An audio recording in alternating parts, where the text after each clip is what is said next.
Hello everyone, welcome to the online platform of Abhinav science academy.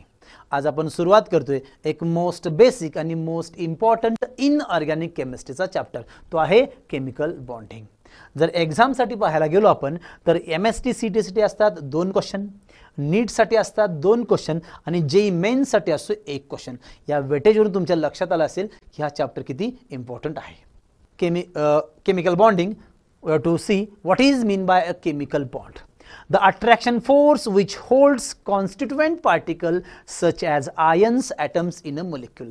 एखाद्या particular molecule मध्ये ions मध्ये किंवा त्या ॲटम्स मध्ये असणारा सिंपल अट्रॅक्शनचा जो फोर्स आहे त्या फोर्सला आपण काय म्हणतोय, chemical bond. For example sodium chloride NaCl. NaCl मध्ये बघायला गेला तर सोडियमवरती चार्ज असतोय प्लस आणि क्लोरीनवरती चार्ज असतोय मायनस. तर या 2 आयन मध्ये असणारा सिंपल अट्रॅक्शनचा फोर्स आहे त्याला आपण म्हणतोय केमिकल बॉन्ड. नेक्स्ट आणखी एक एक्झाम्पल बघू आपण. सो CH4 मिथेन. So carbon is surrounded by 4 hydrogen atoms. म्हणजेच कार्बनच्या भोवती 4 हायड्रोजन ॲटम्स आहेत. या कार्बनने 4ही हायड्रोजनला बांधून ठेवलंय आणि हा बांधून ठेवणारा जो अट्रॅक्शनचा फोर्स आहे त्याला आपण सिंपल भाषेमध्ये म्हणतोय chemical bond. So reason of formation of chemical bond, हा जो केमिकल बॉन्ड आहे तो बनतोय तरी कशासाठी, तर फर्स्ट कंडिशन आहे tendency to acquire noble gas electronic configuration.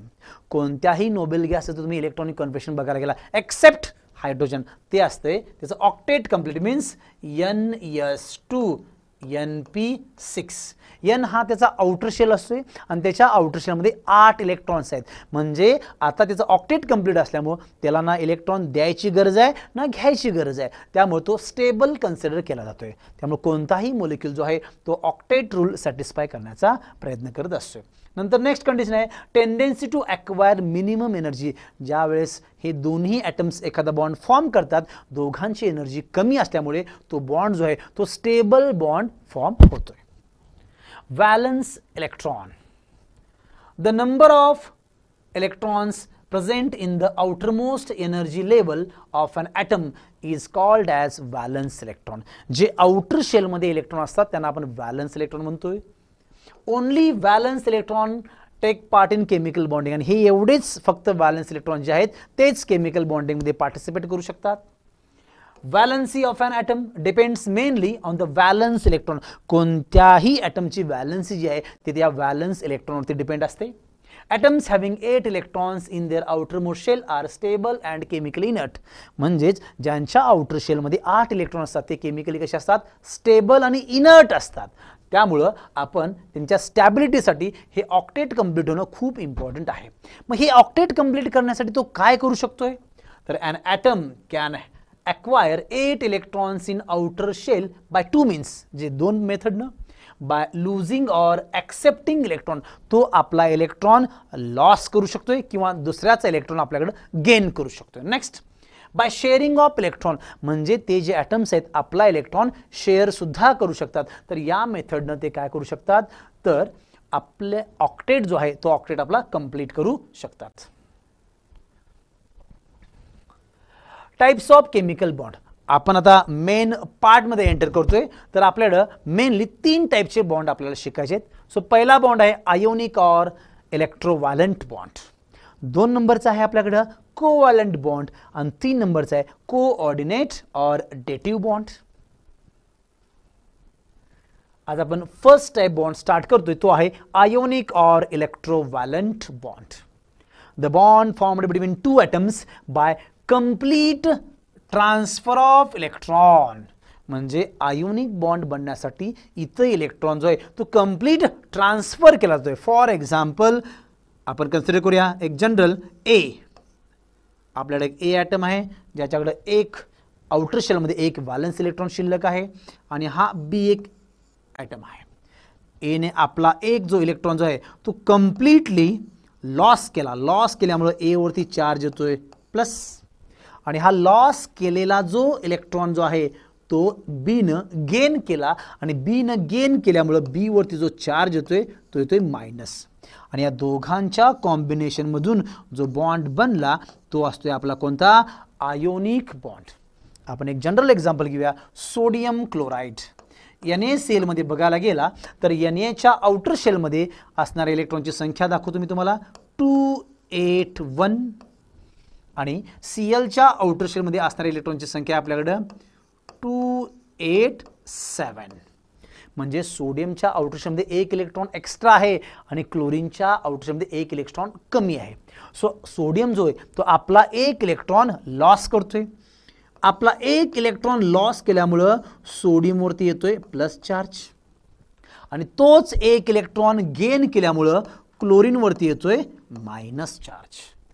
आता जर बघायला गेला तर याचं आपल्याकडे इलेक्ट्रॉनिक कॉन्फिगरेशन मध्ये 28 आणि याच्यासाठी मिळते आपल्याकडे 288. म्हणजे दोघांचंही ऑक्टेट आता काय झालंय, कंप्लीट झालंय. त्यामुळे दोघांच्याही कॉम्बिनेशन मधून जो कंपाऊंड बनला तो आहे आपल्याकडे कोणता, तर तो आहे आपल्याकडे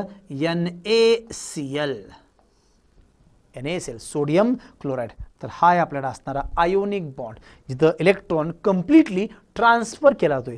आणखी काही एक्झाम्पल आहे आपल्याकडं, KCl आहे, BaCl2 आहे, CaCl2 आहे. सो हे जे एक्झाम्पल आहे ते काय, these are the ionic compounds.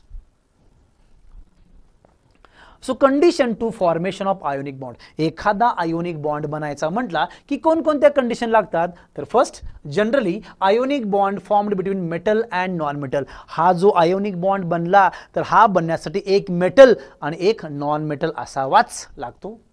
Second मध्ये आपण बघतोय, generally the electronegativity difference between two atoms is greater than 1.8. त्या दोन ॲटम मधला जो इलेक्ट्रोनेगेटिव्हिटी डिफरन्स जो आहे तो नियरली आपल्याला 1.8च्या वरती लागतोय. Next, ionisation energy of metallic element should be low. म्हणजे जो मेटल आहे तो मेटल जो आपला जो इलेक्ट्रॉन लॉस करणार आहे आणि इलेक्ट्रॉन लॉस करण्यासाठी लागणारी जी एनर्जी आहे त्याला आपण म्हणतोय ionization energy. The minimum amount of energy to required to remove an electron is called as its ionization energy. So metal जो आहे त्याची आयोनायझेशन एनर्जी आपल्याला लो लागते. Electron affinity of non metallic element should be high. एखादा non metal असेल तर त्या non मेटलची ॲक्सेप्टिंग जी टेंडन्सी त्याला आपण म्हणतोय इलेक्ट्रॉन गेन एन्थाल्पी जी असते किंवा इलेक्ट्रॉन अफिनिटी जी असते ती इलेक्ट्रॉन अफिनिटी कशी लागते आपल्याला, हाय लागते. आणि सगळ्यात मोस्ट इम्पॉर्टंट, या दोन ॲटमपासून बनणारा जो लॅटिस आहे तो लॅटिस फॉर्मेशनची एनर्जी आहे ती लॅटिस फॉर्मेशन एनर्जी सुद्धा आपल्याला कशी लागते, जास्त लागते, जेणेकरून तो जो मॉलिक्यूल आहे तो कसा राहू शकतोय, स्टेबल राहू शकतोय. सो या आहेत जनरल कंडिशन्स आहेत. Next, properties of ionic compound.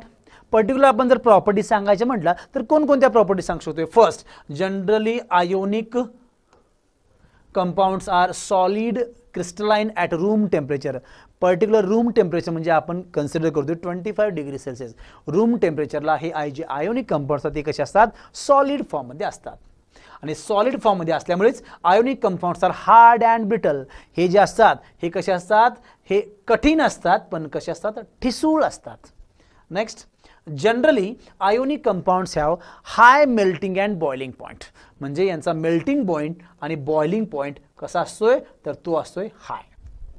Ionic bond is a non rigid, non directional. खूप most important, non rigid, non directional in nature. That's why it do not show space isomerism. आता non rigid म्हणजेच काय असणार आहे, तर for example आता आपण consider करूया इथे एखादा आपल्याकडे ॲटम आहे आणि हा ॲटम आहे. या दोघांच्या मध्ये ज्यावेळेस हा डिस्टन्स फिक्स असतोय, या फिक्स डिस्टन्समुळे हा ॲटम जो आहे हा याच्या पुढे जाऊ शकत नाही आणि हा परत पुन्हा याच्या पुढे येऊ शकत नाही. त्यामुळे दोघांच्या मध्ये ज्यावेळेस डिस्टन्स फिक्स असतोय त्या फिक्स डिस्टन्सला म्हणतात रिजिड नेचर. पण आता आपण काय बघतोय तर नॉन रिजिड, म्हणजे या दोघांच्या मध्ये डिस्टन्स फिक्स नाही आहे, बरोबर आहे. त्यामुळे ती हवा तेवढा क्लोज येऊ शकतात, त्याला म्हणतात नॉन रिजिड नेचर. आणि या नॉन रिजिड नेचरमुळेच हा जो आहे याला डायरेक्शन आपण देऊ शकत नाही, हा की बाबा पर्टिक्युलर कोणत्या डायरेक्शनला आहे. त्यामुळे नॉन रिजिड, नॉन डायरेक्शनला असल्यामुळे आपण याची जॉमेट्री आपण इथे सांगू शकत नाही. नेक्स्ट आपण बघूया काही जनरल एक्झाम्पल्स जे आपल्याला आयोनिक बॉन्ड जो आहे तो दाखवू शकतात. सो जनरल पहिल्यामध्ये आपण एक्झाम्पल कन्सिडर करूया NaCl जे आपण आता जस्ट बघितलं. नंतर आहे आपल्याकडं KCl. नंतर जर आपण बघायला गेलो तर आपल्याकडे एक्झाम्पल आहेत परत पुन्हा RbCl. नेक्स्ट आहे आपल्याकडं CSCl. म्हणजे याच्यामध्ये तुम्ही जर बघायला गेला तर एक मेटल आहे आणि दुसरा कोण आहे तर नॉन मेटल आहे. So further here MgCl2. नंतर आहे आपल्याकडं CaCl2. नंतर आपल्याकडं आहे BaCl2. नंतर आपल्याकडे आहे RaCl2. So these are the general examples. Okay, हे जे एक्झाम्पल्स आहेत हे एक्झाम्पल कोणते आहेत तर ते एक्झाम्पल आहेत आपल्याकडे असणारे सगळे आयोनिक बॉन्डचे एक्झाम्पल्स, त्याच्यामध्ये हा आयोनिक बॉन्ड मेनली प्रेझेंट असतोय. सो नेक्स्ट बॉन्ड बघूया आपण covalent bond. So here the bond formed between two atoms by mutual sharing of electrons. इथं म्युच्युअल शेअरिंग म्हणजेच काय तर दोन्ही ॲटम आपला ऑक्टेट कंप्लीट करण्यासाठी दोघांचाही एक एक इलेक्ट्रॉन म्युच्युअली शेअर करतात. फॉर एक्झाम्पल कन्सिडर करा आपल्याकडे एक A हा ॲटम आहे ज्याच्याकडे एक इलेक्ट्रॉन आहे. नेक्स्ट आपल्याकडे B आहे त्याच्याकडे सुद्धा एक इलेक्ट्रॉन आहे. एक्स्ट्राचा इलेक्ट्रॉन जे आहे दोघांच्याकडे ती दोघंही आपला हा जो एक इलेक्ट्रॉन जो आहे तो एक इलेक्ट्रॉन शेअर करतात. हा एचा एक इलेक्ट्रॉन हा बीचा एक इलेक्ट्रॉन आणि दोघांच्याही शेअरिंग पासून बनणारा जो बॉन्ड आहे. सो बॉन्ड बनल्यामुळे A it gives B.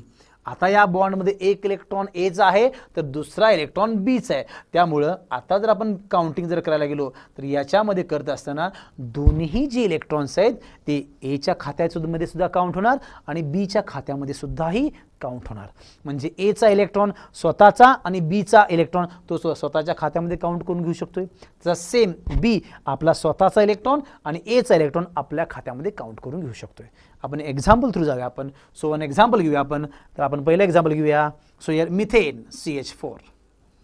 So मिथेनमध्ये तुम्ही जर बघायला गेला तर कार्बनच्या व्हॅलन्स शेलमध्ये असतात 4 इलेक्ट्रॉन्स. तर मग हे व्हॅलन्स इलेक्ट्रॉन काढायचे कसे तर फॉर एक्झाम्पल आपण एक बघूया चार्ट. सो आपण इथे क्रिएट करून देतो बघा तुम्हाला मी. ओके, सो हे आहे जनरल इलेक्ट्रॉनिक कॉन्फिगरेशन. सो आपण घेऊया group number general electronic configuration आणि मी इथं लिहितो व्हॅलन्स इलेक्ट्रॉन. ग्रुप नंबर 1 साठी आपल्याकडे जनरल इलेक्ट्रॉनिक कॉन्फिगरेशन असते NS1. ग्रुप नंबर 2 साठी आपल्याकडे असणार आहे NS2. सो आपण ग्रुप नंबर 13 साठी आपल्याकडे जे इलेक्ट्रॉनिक कॉन्फिगरेशन आहे ते असते आपल्याकडे NS2 NP1. 14 साठी आपल्याकडे असणार आहे NS2 NP2. सिमिलर वे 15 साठी आपल्याकडे असणार आहे NS2 NP3. 16 साठी असणार आहे आपल्याकडे NS2 NP4. 17 साठी असणार आहे NS2 NP. ग्रुप नंबर 18 साठी असणार आहे NS2 NP6. आता याच्यामध्ये असणारा जो N जो आहे तो N आहे आपल्याला असणारा आउटर शेल आणि आउटर शेलमध्ये असलेले इलेक्ट्रॉन्स कोणते असतात आपल्याला तर ते असतात valence electron. So group number 1 साठी असणारे व्हॅलन्स इलेक्ट्रॉन 1. ग्रुप नंबर 2 साठी 2. पण ग्रुप नंबर 13 साठी N हा सुद्धा व्हॅलन्स शेल आहे आणि हा सुद्धा N व्हॅलन्स शेल आहे. त्यामुळे कारण N हा आउटर शेल आहे त्यामुळे S आणि P चे दोन्ही इलेक्ट्रॉन्स काउंट करावे लागणार. तर ग्रुप नंबर 13 साठी आपल्याला 3. 14 साठी येतात 4.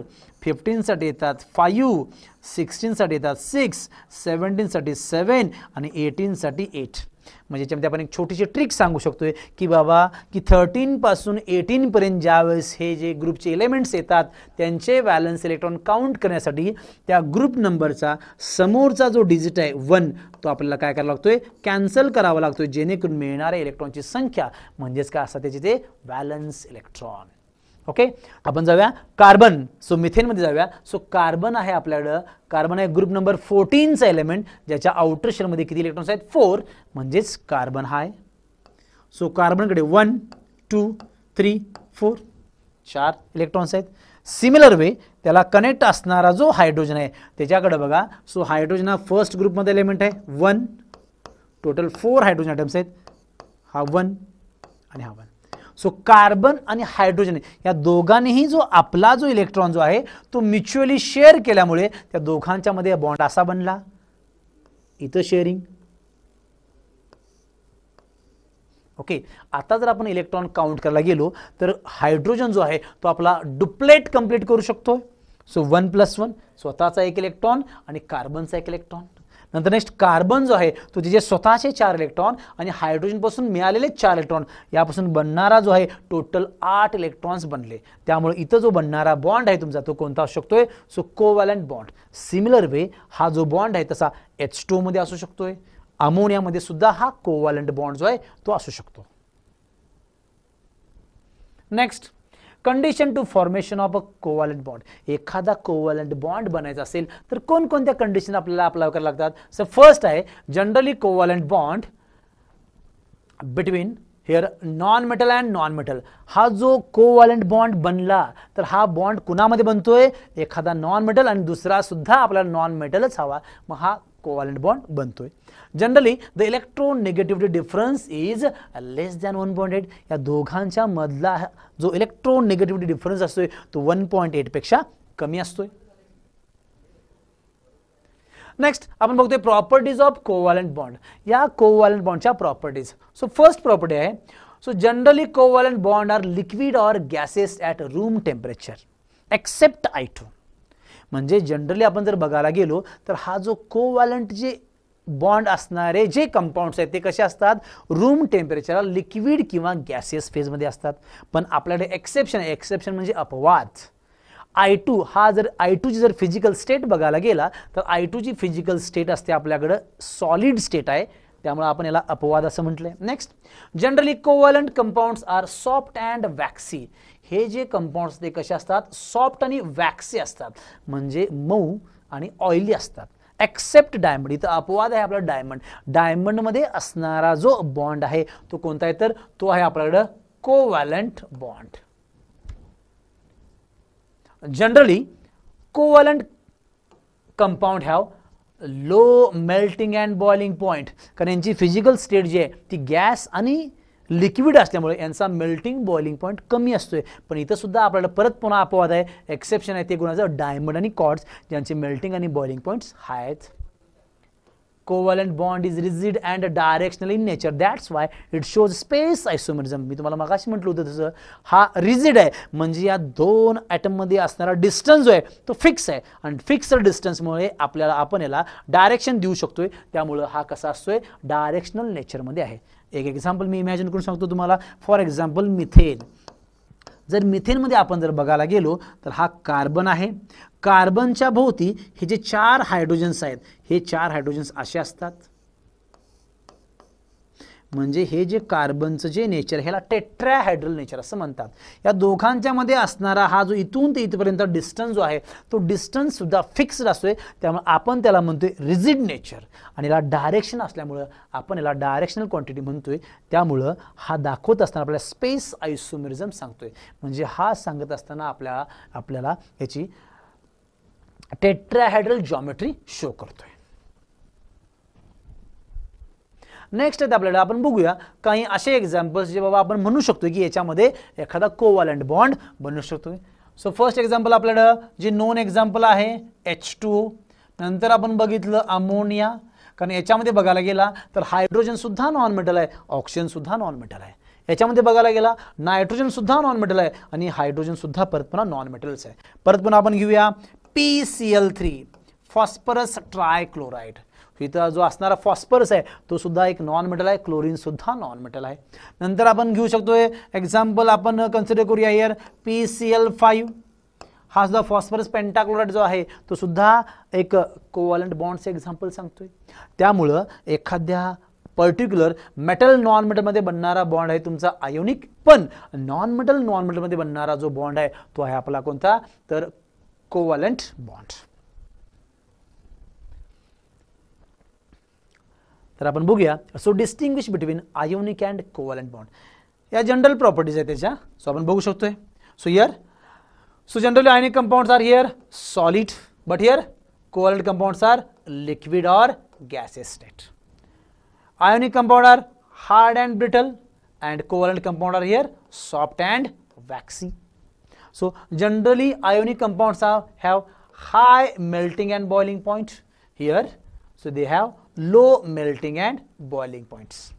So ionic bond is a non-rigid, non-directional, but covalent bond is a rigid and directional. So हे आहे त्याचे distinguish points, हे तुम्ही लक्षात ठेवा. So next typeचा bond आहे coordinate or dative bond. The bond formed between two atoms when shared pair electron is provided by one of the bonding atom.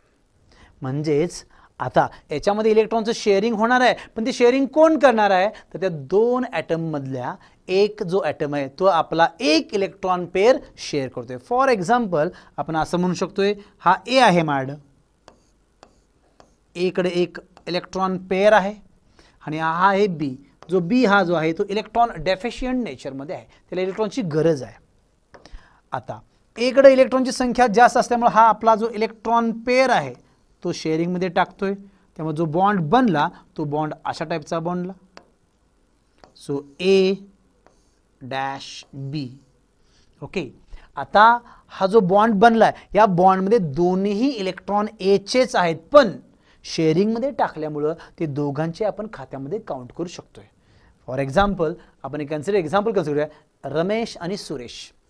Ramesh एक असा मुलगा आहे ज्याच्याकडे पैसा खूप जास्त आहे पण डोकं अजिबात नाही, आणि सुरेश हा असा एक मुलगा आहे ज्याच्याकडं पैसा काहीच नाही पण डोकं खूप जास्त आहे, म्हणजे बुद्धी जास्त आहे. दोघांनीही एक बिझनेस करायचा ठरवला आणि बिझनेस स्टार्ट झाला आणि त्या बिझनेसमध्ये मोठा प्रॉफिट झाला. आता तुम्ही सांगा बरं, तो प्रॉफिट कोणाच्या खात्यामध्ये काउंट करायचा, कारण पैसे आहेत रमेशचे पण डोकं आहे सुरेशचं, त्यामुळे तो जो प्रॉफिट आहे तो दोघांच्या खात्यामध्ये जसा आपण काउंट करणार तसा इथं सुद्धा एचे जरी इलेक्ट्रॉन असतील तर ते दोन्ही इलेक्ट्रॉन आपण एच्या खात्यामध्ये पण काउंट करणार आणि त्याच्यातमधनं बीच्या खात्यामध्ये सुद्धा काउंट करणार. मग आपण असं म्हणू शकतोय की आता इथं so here A it can here acquire positive charge. याच्यामध्ये जो इलेक्ट्रॉन पेअर डोनर जो असते त्या डोनरवरती येतो इथं प्लस चार्ज, आणि इलेक्ट्रॉन पेअर ॲक्सेप्टर जो असतोय त्याच्यावरती येतोय मायनस चार्ज. हा बॉन्ड इंडिकेट करण्यासाठी आपण आणखी एक पद्धतीचा यूज करू शकतोय. So here arrow is pointed towards acceptor atom. हा जो ॲरो जो आहे तो ॲक्सेप्टर ॲटमकडे दाखवला जातोय, म्हणजे बीनं ते इलेक्ट्रॉन पेअर ॲक्सेप्ट केलेत. या दोघांच्यामधून बनणारा जो बॉन्ड आहे त्याला आपण कोऑर्डिनेट किंवा डेटिव्ह बॉन्ड म्हणू शकतोय. आपण एक एक्झाम्पल बघूया, ओझोन. ओझोनमध्ये तुम्ही जर बघायला गेला तर ओझोनमध्ये जो ऑक्सिजन आहे तो ग्रुप नंबर 16चा एलिमेंट आहे, त्याच्यामुळं त्याच्यामध्ये असणारी इलेक्ट्रॉनची संख्या आहे 6 व्हॅलन्स इलेक्ट्रॉन.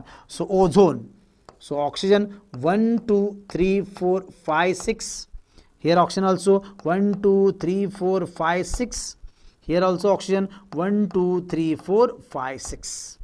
म्हणजे प्रत्येक ऑक्सिजनकडे इथं 6 इलेक्ट्रॉन्स आहेत. तर आता आपण बघू, इलेक्ट्रॉन शेअर करूया. सो सुरुवातीला दोघांच्या मध्ये इलेक्ट्रॉन शेअर झाला, शेअरिंग पासून हा जो बॉन्ड बनला आपण इलेक्ट्रॉन काउंट करूया. तर या ऑक्सिजनसाठी 1 2 3 4 5 6 7 8 ऑक्टेट कंप्लीट आहे. मिडल ऑक्सिजनसाठी 1 2 3 4 5 6 7 8 ते सुद्धा ऑक्टेट कंप्लीट आहे. पण आता हा जो थर्ड नंबरचा जो ऑक्सिजन आहे त्याच्याकडे फक्त 6 व्हॅलन्स इलेक्ट्रॉन आहेत. तो आपला जर त्याने इलेक्ट्रॉन शेअरिंगमध्ये टाकला तर तो त्याच्या खात्यामध्येच काउंट राहणार आहे, त्यामुळे त्याचे व्हॅलन्स नोट 6 आहेत ते 6च राहतील.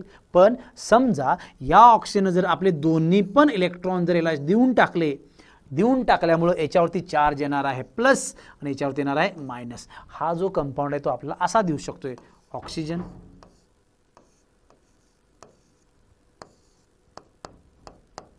आता जर आपण बघायला गेलो तर प्रत्येक ऑक्सिजनचा जो ऑक्टेट आहे तो कंप्लीट आहे, त्यामुळे आपण याला म्हणू शकतोय असा जो बॉन्ड बनला हा आहे तुमचा डेटिव्ह बॉन्ड. त्याच पद्धतीचा डेटिव्ह बॉन्ड जो आहे तो SO3 मध्ये प्रेझेंट असतोय आणि या कार्बन मोनॉक्साइड मध्ये सुद्धा प्रेझेंट असतोय. ओके, नेक्स्ट आपण बघूया काही एक्झाम्पल्स बघू आपण. So here so which of the following has a covalent bond. एखादा कोव्हॅलंट बॉन्ड जर बनायचा असेल तर तो कोणामध्ये बनतोय. So covalent bond is formed between non metal and non metal. आता बघू आपण कोणाकोणामध्ये बनतोय. सो सोडियम हा मेटल आहे, सल्फर हा तुमचा नॉन मेटल आहे आणि मेटल नॉन मेटलमध्ये बनणारा बॉन्ड कोणता तुमचा, तो आहे आपल्याकडं आयोनिक बॉन्ड. सो नेक्स्ट हा आहे आपल्याकडं नायट्रोजन आणि हायड्रोजन. नायट्रोजन हा एक नॉन मेटल आहे, हायड्रोजन सुद्धा आपल्याला असणार तो एक नॉन मेटलच आहे. त्यामुळे याच्यामध्ये जो बनणारा बॉन्ड आहे तो आहे आपल्याकडं covalent bond. Sodium hydride. So sodium हा एक मेटल आहे, हायड्रोजन हा एक नॉन मेटल आहे, याच्यामध्ये बनणारा बॉन्ड कोणता आहे तर ionic bond. Next magnesium chloride. Mg हा एक मेटल आहे, क्लोरीन हा एक नॉन मेटल आहे, याच्यामध्ये सुद्धा बनणारा बॉन्ड कोणता आहे आयोनिक बॉन्ड. म्हणजे या क्वेश्चनचा आन्सर काय असणार आहे बघा. So which of the following is a covalent bond. So answer will be here ammonia NH3. Next आहे आपल्याला which of the following have electrovalent bond. इलेक्ट्रोव्हायलंटचं सेकंड मिनिंग काय आपल्याला. So electrovalent bond is nothing but here ionic bond. So ammonia NH3. आता just आपण म्हटलं nitrogen आणि hydrogen हे दोन्ही नॉन मेटल असल्यामुळे यांच्यामध्ये असणारा बॉन्ड कोणता आहे तर तो आहे कोव्हॅलंट बॉन्ड. सो H2O मध्ये हायड्रोजन आणि ऑक्सिजन या दोघांच्याकडे सुद्धा कोणता आहे तर दोघेही नॉन मेटल असल्यामुळे याच्यामध्ये असणार सुद्धा बॉन्ड कोणता आहे तर कोव्हॅलंट बॉन्ड. कॉपरचा क्लोराइड. सो Cu हा तुमचा एक मेटल आहे आणि Cl हा एक तुमचा नॉन मेटल आहे, यामध्ये बनणारा बॉन्ड असतो आपल्याला कोणता तर आयोनिक बॉन्ड. आणि शेवट आहे ओके मिथाईलचा क्लोराइड आहे. हे तिन्ही जे आहेत ते तिन्ही नॉन मेटल्स, त्यामुळे याच्यामध्ये बनणारा जो बॉन्ड आहे तो कोणता आहे तर कोव्हॅलंट बॉन्ड. म्हणजे या क्वेश्चनचा आन्सर काय असणार आपल्याला. So answer is CuCl2. So ionic bond is nothing but here electrovalent bond. So next आपल्याला the compound contains coordinate bond. आता जस्ट आपण दोन एक्झाम्पल भेटली. So oxygen okay. सो ओझोनमध्ये असणारा जो ऑक्सिजन आहे सेंट्रल ऑक्सिजन तो आपले दोन्ही पण इलेक्ट्रॉन शेअर केल्यामुळे त्यामध्ये कोणता बॉन्ड बनला तर कोऑर्डिनेट बॉन्ड बनला. सो SO3 सल्फरने आपले दोन्ही पण इलेक्ट्रॉन शेअरिंगमध्ये राहिल्यामुळे इथं सुद्धा कोऑर्डिनेट बॉन्ड बनला. सर सिमिलर वे या H2SO4 मध्ये सुद्धा हा कोऑर्डिनेट बॉन्ड बनू शकतोय, त्यामुळे याचा आन्सर असणार आहे ऑल ऑफ दीज.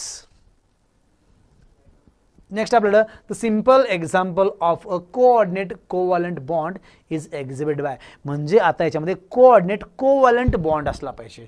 हा जर आपण बघायला गेलो CH2 हे दोघंही नॉन मेटल आहेत, त्यामुळे याच्यामध्ये असणारा जो बॉन्ड आहे याच्यामध्ये हा covalent general normal covalent bond असतोय. H2SO4 मध्ये जो बॉन्ड आहे तो मात्र हा कोऑर्डिनेट बॉन्ड आहे. अमोनिया आणि HCl मध्ये असणारे जे बॉन्ड्स आहेत ते सुद्धा दोन्ही कोव्हॅलंट बॉन्ड्स आहेत, कारण तिथं जे इलेक्ट्रॉन्स आहेत ते म्युच्युअली शेअर करूनच त्याचं ऑक्टेट कंप्लीट करणार आहेत. त्यामुळे याचं करेक्ट आन्सर आहे आपल्याला H2SO4.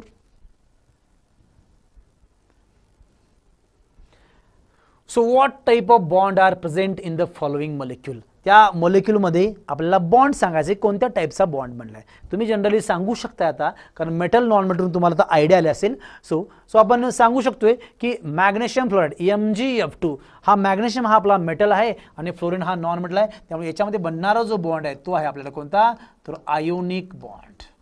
नेक्स्ट आहे BrCl. दोन्ही पण नॉन मेटल्स आहेत, त्यामुळे याच्यामध्ये बनणारा बॉन्ड कोणता आपल्याला कोव्हॅलंट बॉन्ड. CBr दोन्ही पण नॉन मेटल, त्यामध्ये याच्यामध्ये सुद्धा बनणारा बॉन्ड कोणता आहे आपल्याला कोव्हॅलंट बॉन्ड. CuCl कॉपर हा मेटल आहे, सल्फर हा नॉन मेटल आहे, याच्यामध्ये बनणारा बॉन्ड कोणता आहे आपल्याला आयोनिक बॉन्ड. इथं H2O दोन्ही नॉन मेटल असल्यामुळे बनणारा बॉन्ड आहे आपल्याला कोव्हॅलंट बॉन्ड.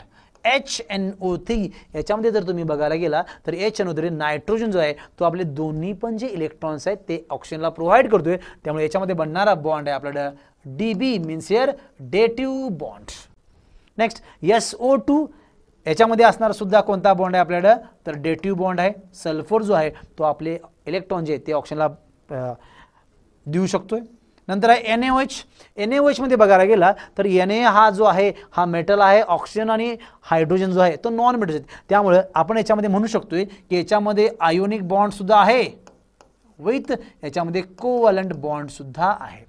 H2SO4 मध्ये हा सुद्धा असणारा हा कोव्हॅलंट बॉन्ड विथ मेन कोणता असतो तर हा असतोय तुमचा डेटिव्ह बॉन्ड प्रेझेंट असतोय. कार्बन मोनॉक्साईड याच्यामध्ये सुद्धा डेटिव्ह बॉन्ड प्रेझेंट आहे. नेक्स्ट आहे SnCl4 SiCl4 ओके. सो याच्यामध्ये ऑक्टेट कंप्लीट करण्यासाठी म्युच्युअल शेअरिंग केलं जातं, त्यामुळे इथे सुद्धा कोणता बॉन्ड आहे हा कोव्हॅलंट बॉन्ड आहे. याच्यामध्ये सुद्धा कोव्हॅलंट बॉन्ड आहे. HCl हे दोघेही आपले म्युच्युअल इलेक्ट्रॉन शेअरिंग केले बनणारा बॉन्ड आहे कोव्हॅलंट बॉन्ड. कॅल्शियम क्लोराइड हा मेटल आहे आणि नॉन मेटलमध्ये बनणारा बॉन्ड आहे, त्यामुळे हा आहे तुमचा आयोनिक बॉन्ड. NH याच्यामध्ये सोडियम आणि हायड्रोजन, सोडियम हा आपला मेटल आहे आणि हायड्रोजन नॉन मेटल, त्यामुळे हा असणार आहे आयोनिक बॉन्ड. आणि लास्टला Na2S हा सुद्धा एका आयोनिक बॉन्डचाच एक्झाम्पल आहे. का? कारण सोडियम हा मेटल आहे आणि हा तुमचा सल्फर जो आहे तो कोण आहे तर नॉन मेटल आहे. Indicate whether the following pair of element from ionic और कोव्हॅलंट. सो हियर आपल्याला बघायचं आहे सोडियम आणि क्लोरीन पासून कोणता कंपाऊंड बनतोय. So sodium and chlorine here formation of here NaCl2. So NaCl मध्ये जर बघायला गेला सोडियम हा एक मेटल आहे, क्लोरीन हा एक नॉन मेटल आहे, त्यामुळे यामध्ये बनणारा बॉन्ड आहे आपल्याकडे आयोनिक बॉन्ड. नेक्स्ट आपल्याकडे कार्बन आणि सल्फर. कार्बन आणि सल्फर पासून बनणारा जो कंपाऊंड आहे तो आहे आपल्याकडे CS2 कार्बन डायसल्फाइड. दोघंही नॉन मेटल असल्यामुळे याच्यामध्ये बनणारा बॉन्ड आहे आपल्याकडे कोव्हॅलंट बॉन्ड. सल्फर आणि ऑक्सिजन यापासून आपल्याला SO2 बनू शकतोय. इवन आपल्याकडं SO3 सुद्धा बनू शकतोय. या दोघांच्या मध्ये सुद्धा जो बॉन्ड आहे तो आपण कोव्हॅलंट बॉन्ड सुद्धा आहेच, त्याचसोबत त्याच्यामध्ये डेटिव्ह बॉन्ड सुद्धा प्रेझेंट आहे, ते लक्षात ठेवा. So here once the coordinate covalent bond, that is the dative bond will be formed, it's behave like a covalent bond. एकदा का हा कोऑर्डिनेट बॉन्ड बनला तो त्या कोव्हॅलंट बॉन्ड सारखाच बिहेव करायला लागतोय, फक्त बनण्याची मेथड वेगळी आहे. कोव्हॅलंट बॉन्ड मध्ये एक एक इलेक्ट्रॉन म्युच्युअल शेअर केला जातोय, तर कोऑर्डिनेट और डेटिव्ह बॉन्ड मध्ये एक कोणतरी आपला इलेक्ट्रॉन पेअर शेअर करतो. शेवट आहे आपल्याला का कॅल्शियम आणि हायड्रोजन. या कॅल्शियम आणि हायड्रोजन पासून बनतोय हा CaH2 कॅल्शियमचा हायड्राइड. कॅल्शियम हा मेटल आहे आणि हायड्रोजन हा नॉन मेटल आहे, त्यामुळे यामध्ये बनणारा जो बॉन्ड आहे तो आहे आपल्याला कोणता तर ionic bond. That's it. Thank you.